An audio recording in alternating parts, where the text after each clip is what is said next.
Ele tem 35 anos de idade, domina muito bem a arte de se comunicar e, em se tratando de manter e fazer novas amizades, ele é uma sumidade de profissional e pessoa.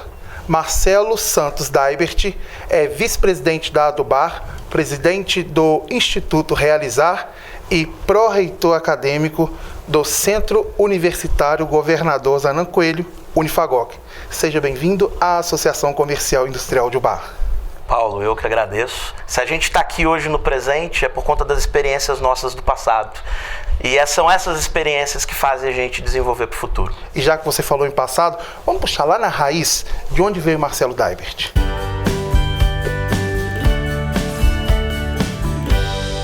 Nasci por acaso em Juiz de Fora, não era para eu nascer em Juiz de Fora, era para eu nascer em São Paulo. Meu pai e minha mãe moravam em São Paulo já, meu pai e minha mãe são de Juiz de Fora, mas meu pai, procurando novos horizontes, vencer na vida, formou em engenharia civil, meu pai é engenheiro, ele foi para São Paulo para poder vencer na vida, para poder conseguir ganhar dinheiro. Então você vem de uma família com uma certa autonomia financeira. A minha infância não foi uma infância de dificuldades. Tive todas as oportunidades. Talvez uma das oportunidades que eu mais agradeço meu pai e minha mãe por ter me dado foi a educação. O que faz eu levantar cedo, dormindo 2 horas por noite às vezes, é a educação. É o que corre aqui nas minhas veias, é a educação. Você é assumidamente um louco alucinado pelo que faz. Quando você identifica aquilo que corre nas suas veias, você faz como se fosse um esporte, não é trabalho. Nascido por acaso em Juiz de Fora. A minha avó, a mãe da minha mãe, ela faleceu. Fez com que a minha mãe voltasse a Juiz de Fora para o enterro e aí acabou que eu nasci por lá. Marcelo Daibert na infância. Levado, criativo. Minha mãe falava que o problema era o nome, Marcelo. Muito levado, muito imperativo, muito competitivo. Eu tinha que ser o melhor naquilo que eu fazia. Inclusive, qual o seu signo? Sou de Libra, sou libriano, justiça, ascendente em Sagitário. Essa mistura aí. Uma característica que marcou a sua infância? Em apenas uma palavra, que me marcou muito e que eu acho que fala exatamente o que eu fui na infância: energia. Eu era uma criança com muita energia. Eu tinha hiperatividade, então eu fazia muitos esportes. Pensa uma pessoa magra, mas é magro. Você falou imperativo, mas imperativo e criativo ou só imperativo? Não, imperativo e criativo também, porque eu sempre criava coisas. Um exemplo. Eu, quando era muito novo, 10 anos de idade, 11 anos de idade, eu já estava querendo empreender. Já estava querendo criar uma empresa. Eu criei como se fosse uma venda na esquina. Eu morava numa rua sem saída em São Paulo. E aí a minha tia, ela produzia bolos, cuca, bolo de banana. Eu fazia um suco de laranja. Não, os deliciosos bolos de banana. Os deliciosos bolos de banana da minha tia Eunice, viva até hoje, e aí eu ia vender na esquina. Era o café da manhã, sempre aos domingos de manhã, era o café da manhã da vizinhança. O pessoal, todo mundo ia comprar bolo comigo e suco de laranja. Minha mãe, por exemplo, faz, eu falo, coloca mais banana do que massa. É isso aí, mas olha só, muito parecido. Banana e canela, era o segredo. Ficava uma massa assim, meio pastosa por dentro, assim, ficava uma delícia. E tinha clientes? Muitos. O pessoal ficava bravo quando acabava. Hoje você pode olhar para essa situação e avaliar. O que era o Marcelo? Um menino sonhador, que eu sou até hoje, eu sonho muito. Tanto que o mote da Unifagoc é ensino de qualidade para realizar sonhos, né? A gente acredita que quando um menino ele senta na cadeira lá da Unifagoc, ele está lá para adquirir uma ferramenta que vai permitir ele realizar os sonhos dele. E eu defendo muito esse mote, eu defendo muito essa missão institucional que nós temos, porque eu sou muito sonhador. O dinheiro era fácil? Naquela época a gente não se preocupava com dinheiro. Meu pai trabalhava muito e ele conseguia sustentar a casa. Minha mãe trabalhava também. Então, faltava algo? Nessa época não faltava nada. Não faltava nada. Nessa época não faltava nada, mas em alguma outra época chegou a faltar? Eu tomei a decisão quando eu já estava morando em Juiz de Fora, porque meu pai e minha mãe eles se separaram. Quando eles se separaram... Isso você tinha quantos anos? Eu estava na 5ª série, eu devia ter uns 14 anos. Quando meu pai e minha mãe eles se separaram, nós voltamos para Juiz de Fora. Minha mãe e eu voltamos para Juiz de Fora. E lá passamos algumas dificuldades, assim. Eu, com 17 anos, entrei na faculdade, muito estudioso, saí de casa para estudar e lá eu tomei a decisão de não depender dos meus pais. Valeu a pena vender bolo de banana? Claro que valeu, sim. Eu tinha um foco, eu queria ser provedor daquilo. Meu pai ele me ajudava com a faculdade, mas meu pai chegou um momento que ele passou muitas dificuldades também. Uma empresa que ele tinha quebrou, ele não estava conseguindo emprego, o setor da construção civil começou a decair, o nosso país começou a passar por dificuldades econômicas, então eu não podia contar com a ajuda dele, então eu tinha que trabalhar. Não dava, a conta não fechava. Eu morar, pagando minha estadia, alimentação, pagando a faculdade, não fechava a conta. Por mais que eu tinha ajuda do meu pai com a faculdade, não fechava a conta. Então eu tinha que trabalhar. Mandei meus currículos para todos os lugares que tinham. Currículo simples, né? E aí consegui um trabalho como vendedor de uma empresa lá em Juiz de Fora. Loja física. Loja física, chamava Star Computer. E aí? Começava a trabalhar às 7 horas da manhã, terminava às 18, quando terminava, ia para a faculdade, começava às 19. Saía da faculdade às 11, chegava em casa mais ou menos meia-noite, ficava até 2 horas da manhã estudando, que eu tinha um lema para mim. Eu não podia dormir antes de estudar aquilo que eu tinha visto em sala de aula. Tem um porquê, é físico. O nosso cérebro funciona com 2 tipos de memória. Uma memória de curto prazo e uma memória de longo prazo, que são os neurônios. O hipotálamo trabalha nessa memória de curto prazo.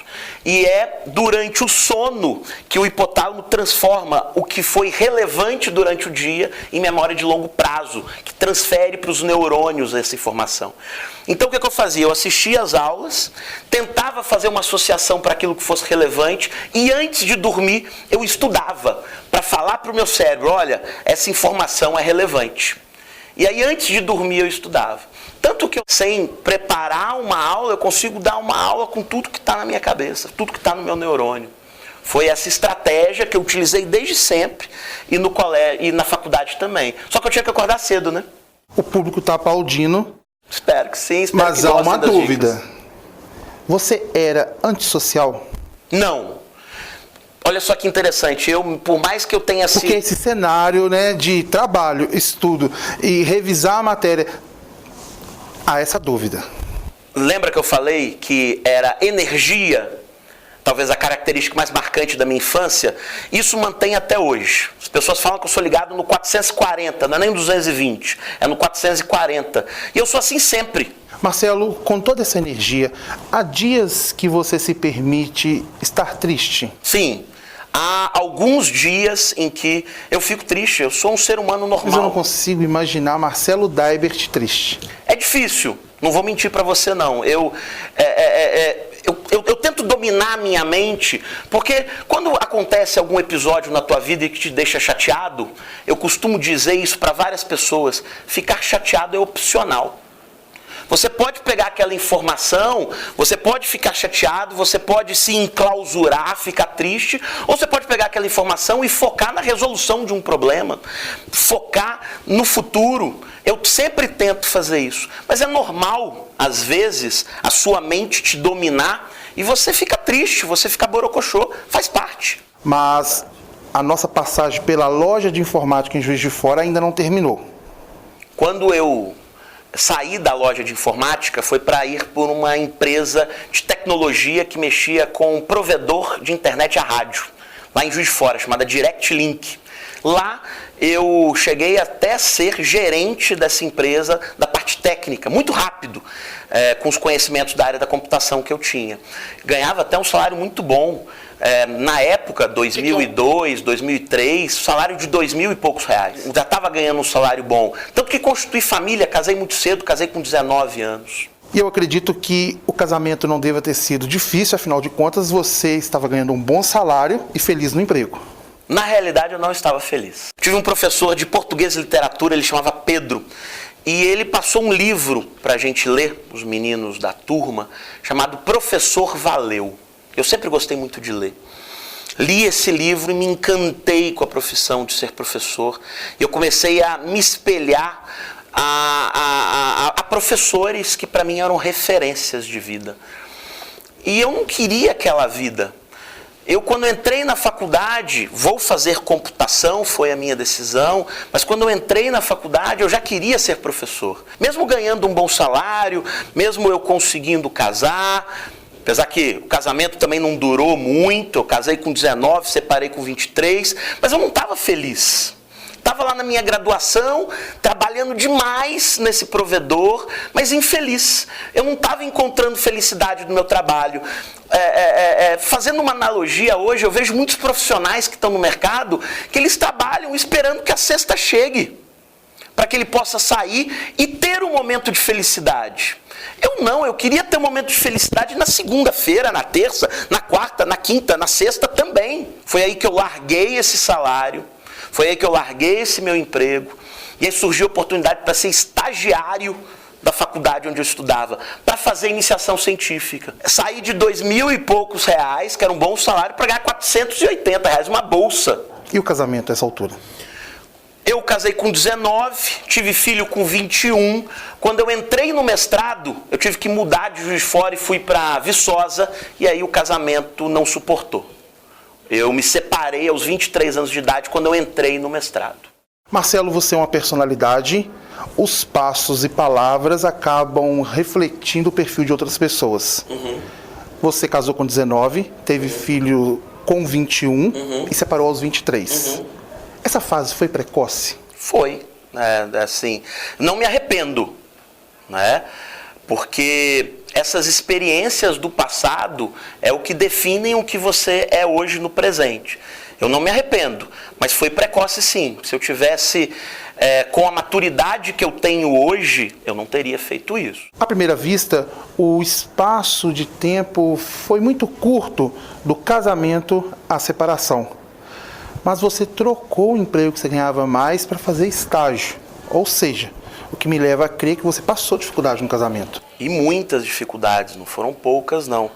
Dificuldades estas até que me fizeram em alguns momentos me arrepender dessa decisão. Arrependeu? Não me arrependi. E eu vou te contar por quê. Por quê? Meu filho, quando estava aí com 1 ano de idade, eu ainda estava na graduação, eu me recordo. Meu filho nasceu quando eu estava no 7º período. Então, quando eu estava próximo de formar, ele teve uma virose, que é normal em toda criança, né? Tem uma virose, diarreia, desidrata. Levamos ele para um posto de saúde e ele ficou lá em observação, tomando um soro na veia. E o médico, ele solicitou para que eu comprasse. São uns pacotinhos que você mistura na água para ele poder se hidratar. Né? Ele iria ser liberado e esse dia foi um dia que eu cheguei a me arrepender pela decisão que eu tomei. Por quê?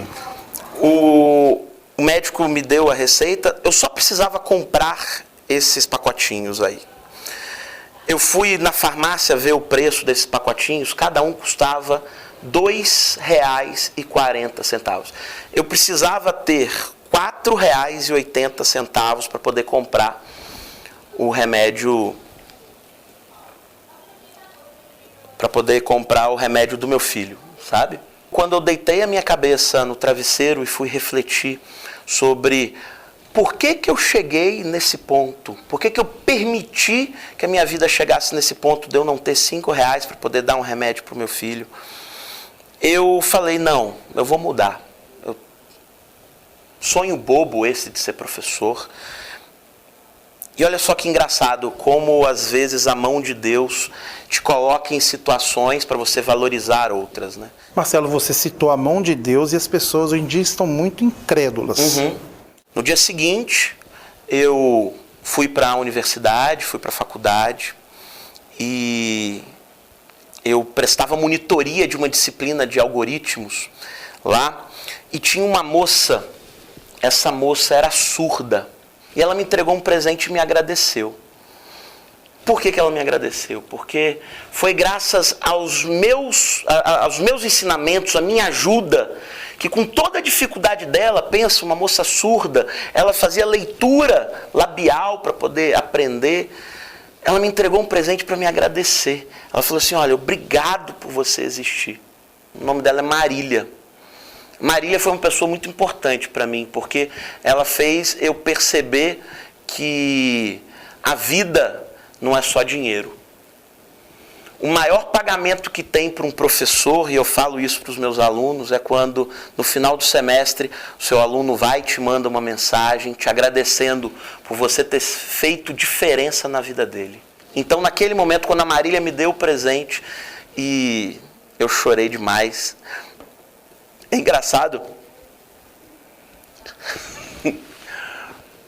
É engraçado que quando a gente não tem nada, é engraçado como a gente valoriza o pouco que a gente tem, né? Para mim foi isso, porque naquele dia eu não tinha nada. Eu estava acabado, eu por dentro assim, eu não tinha R$4. Eu lembro desse número como se fosse hoje. Eu não tinha R$4,80 para poder dar um remédio pro meu filho, cara. Eu não tinha nada, eu estava destruído. Eu estava me sentindo um ninguém. Estava me sentindo um nada. E aí, como Deus faz as coisas incrivelmente, Deus me colocou a Marília na minha vida para eu perceber que vale a pena, que eu não podia desistir. Essa turbulência mexeu com seu pensamento e, ao invés de regredir, impulsionou o Marcelo Daibert ao mestrado em Viçosa. Eu reafirmei aquilo que eu queria ser professor. Inicialmente, eu não entrei direto na UFV, eu passei primeiro na UF, Federal Fluminense, em Niterói, só que eu não dei conta de ficar estudando em Niterói, porque o custo de vida era muito caro, não tinha grana. Não tinha grana para comer, cara. Assim, eu não tenho vergonha nenhuma. Nessa fase, eu passei dificuldades, assim, porque pensa, eu tinha ainda família em Juiz de Fora, eu tinha que mandar dinheiro para Juiz de Fora, e eu estava sozinho morando em outra cidade metade da semana. Então eu tinha que escolher as coisas que eu ia fazer. Então eu não dei conta de estudar em Niterói, porque pensa, um prato de comida em Niterói, naquela época era R$20. Então assim, eu almoçava no McDonald's, porque era o mais barato que tinha. Muito caro o custo de vida, muito alto o custo de vida. Então eu fiz um processo de transferência e passei no processo seletivo para o mestrado em Viçosa, na UFV. Cidade menor, uma cidade realmente universitária, e aí o custo de vida bem mais baixo. Mas mesmo assim, eu tinha que escolher no dia qual refeição eu fazia. Eu não tinha grana para fazer café da manhã, almoço e janta. E aí eu escolhia só jantar. Eu ia estudava o dia inteiro sem nada no estômago, assim, sabe? Foi um período... Nossa! Duro. Só quem sente fome, passa fome, sabe a dificuldade que é, assim, sabe? Não foi fácil. E os pais nessa época? Meu pai estava com as dificuldades dele, minha mãe também.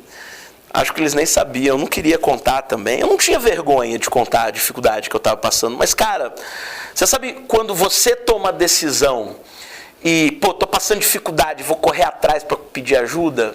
Nessa época, não. Eu que quis fazer mestrado. Eu que queria correr atrás dos meus sonhos. Cara, se alguém tinha que passar dificuldade, não era meu filho, não era ninguém, era eu. Sabe?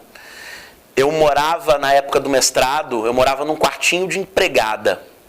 Eu aluguei um quartinho de empregada. Era uma república de alunos, moravam nessa república 6 meninos.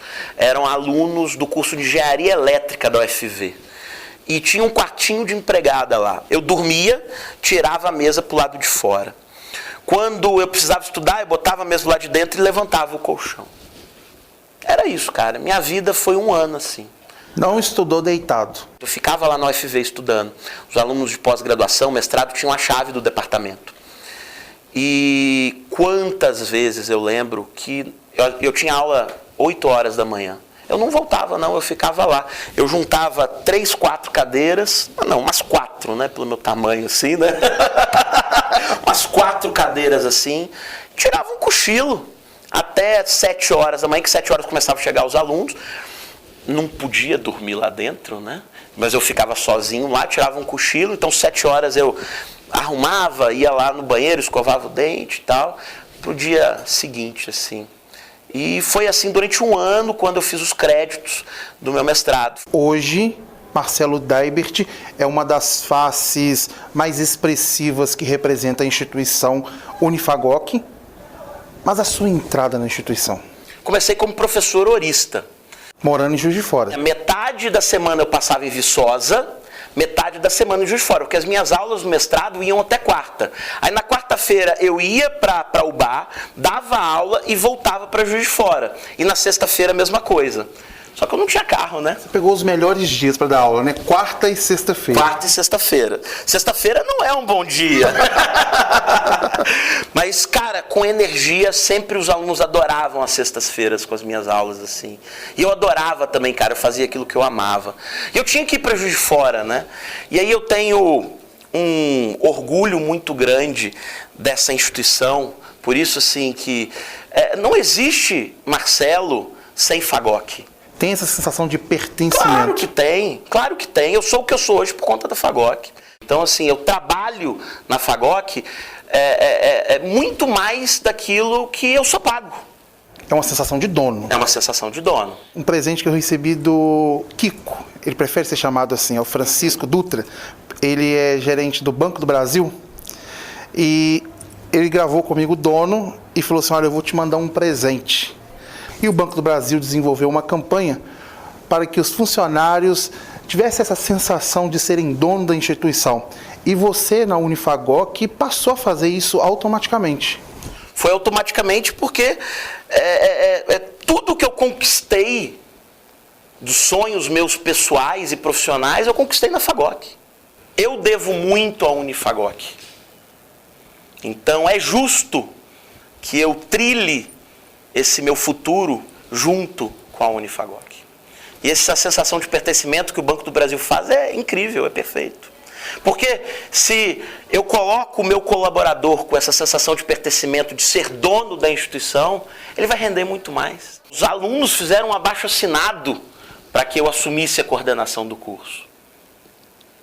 Assumi a coordenação do curso, fiquei na coordenação do curso 5 anos e meio. E em 5 anos, a gente transformou o curso de computação a ser reconhecido como um dos melhores do Brasil.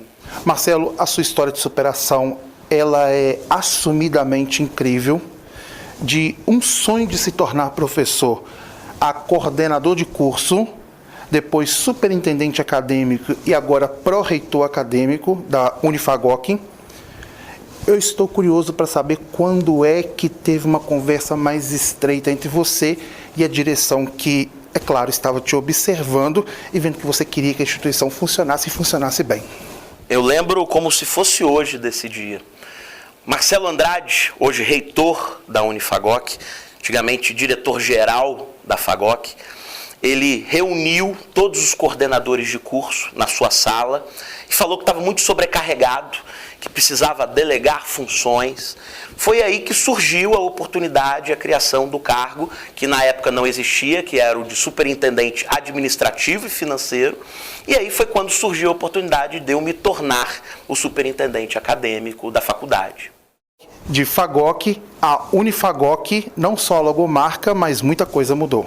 Não somente muita coisa mudou institucionalmente, mas houve muito trabalho e um trabalho de planejamento para isso acontecer.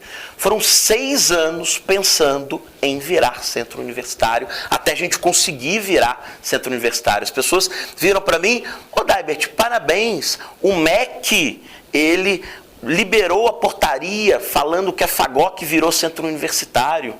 Eu me sinto até mal quando eu escuto isso, Porque o MEC não fez nada. O MEC simplesmente avaliou aquilo que uma equipe enorme de profissionais fez. Foram 6 anos suando numa relação absurda para transformar uma faculdade de interior a um nível de qualidade e excelência que o MEC exige para se transformar num centro universitário. Então não foi o MEC que transformou a gente em centro universitário. Foram nós mesmos, com muito suor e trabalho, com um foco muito importante no nosso aluno. Cara, se não existisse os nossos alunos, a gente não estaria onde a gente está. Nos negócios pessoais e na educação, vocês consideram um empreendedor feliz? Muito. Sabe o que é felicidade para mim? Para ser sincero, eu acredito que felicidade para você seria se dar bem com seus alunos, viajar e ter um apartamento dentro do campus da Unifagoc. Perfeito, eu já moro na frente da Unifagoc. Eu tenho reunião 2 horas da tarde, eu saio de casa 3 para as 2 para poder cumprir essa reunião. Você sabe que eu comecei essa questão de viajar ao mundo, conhecer outras pessoas, por conta das minhas férias. Eu era obrigado a tirar férias. Marcelo, obrigado a tirar férias? Eu não queria tirar férias, eu era obrigado a tirar férias. E aí eu falei, eu tenho que encontrar algo para fazer com esse tempo. Aí eu gosto de pessoas, eu gosto de cultura, aprender outros idiomas. Comecei a viajar, comecei a ter experiências relevantes em viagem. Eu não viajo turistando, eu vou em países não óbvios. Eu fui para Belize, para Guatemala. Eu fui lá para conhecer gente, conhecer cultura, aprender com aquela cultura. E você já deve ter percebido que muitas das vezes eu viajo sozinho. Por que eu viajo sozinho? Porque quando a gente viaja sozinho, a gente não fica numa bolha. Eu vou querer interagir com a população local, falar o idioma, comer a culinária local, ir em lugares não óbvios. Mas isso não gera medo? É isso que eu quero. Eu quero ter medo do lugar que eu vou. Para eu me superar e sair da minha zona de conforto. Marcelo, você é incrível. Quando é que você se olhou no espelho e disse, cara, o negócio deu certo? Essa pergunta é engraçada, assim, porque eu acho que isso ainda não aconteceu, sabe? Eu consigo listar para você, seja da minha vida pessoal, seja da minha vida profissional. Ah, não seja modesto. Sério, consigo listar para você 100, 200, 300 problemas que eu estou diariamente atacando para poder resolver. Tudo bem, acho que eu me considero uma pessoa com sucesso, tá? Mas entre dar certo, eu acho que ainda falta muito ainda. Eu acho que tem um caminho longo ainda a ser percorrido. Eu acredito que Marcelo Daibert tem uma agenda superlotada. Isso sem falar nos compromissos que aparecem e buscam resoluções de hora para outra. Você é daqueles executivos que passam pela portaria da instituição e procuram manter relacionamento com os colaboradores, o jardineiro, o porteiro, ou devido ao estresse do dia a dia, passa batido? Faço questão de cumprimentar, faço questão de manter esse relacionamento. Vou chegar na Fagoc agora, na Unifagoc agora, tenho certeza que eu vou encontrar lá, provavelmente, o NEM ou o seu Geraldo, que vão me cumprimentar, que eu vou cumprimentar eles. À noite, o seu Gilmar, que é um dos porteiros noturnos nossos, que eu faço questão, eu saio da Fagoc às vezes 2 da manhã, 3 da manhã, então eu faço questão de avisar, ó, pode ligar o alarme, já saí da minha sala, faço questão. A cidade de Ubá hoje, além de polo moveleiro, é núcleo comercial e um polo expressivo de educação. A Unifagoc representa 16 cursos, entre eles medicina, odontologia e direito. Vocês também exercem uma influência muito grande no mercado imobiliário do entorno da Avenida Padre Arnaldo Jansen. A pergunta é, aonde vocês pretendem chegar? A gente quer criar outras Unifagocs. Pensa uma Unifagoc numa outra cidade. Eu quero, para 2025, ser reconhecido como um grupo educacional. Quem sabe a gente não abre um colégio. Hoje a gente transforma meninos que estão na faculdade, transforma os meninos de 17 anos em diante.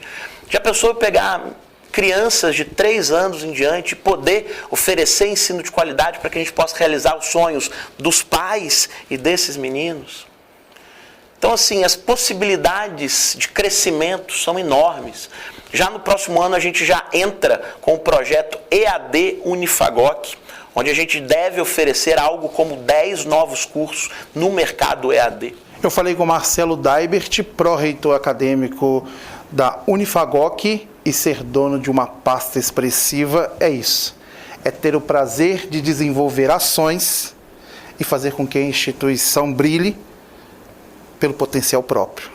Parabéns. Eu agradeço e, mais do que isso, digo, para finalizar, que um trabalho, quando ele é realizado com amor e com objetivo, com metas, ele tem uma chance maior de dar certo.